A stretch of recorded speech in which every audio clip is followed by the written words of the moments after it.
KL आणि राधे. माझे आजोबा एक आठवण नेहमी सांगायचे.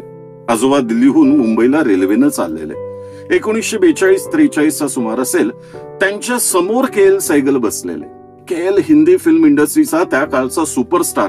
किती साधा. लोकांनी सहज आग्रह केला. त्यांनीही आढेवेढे न घेता 2 तास मस्त गाणी गायली. डब्यातली सगळी माणसं मंत्रमुग्ध. आमच्या आजोबांचं लक्ष सहज त्यांच्या पायाकडे गेलं.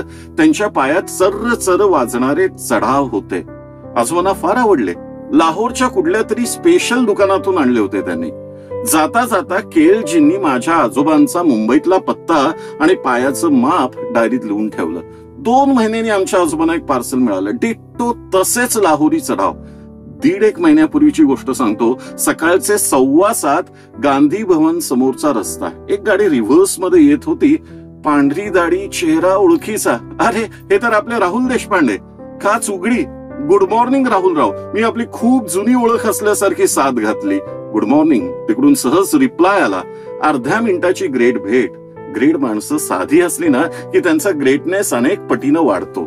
मग ते आपले KL असू दे, नाही तर ग्रेट राहुलराव. आपण ग्रेट नाही तर नाही, आखडूपणा मात्र काढायचा नाही. तेच अवघड आहे.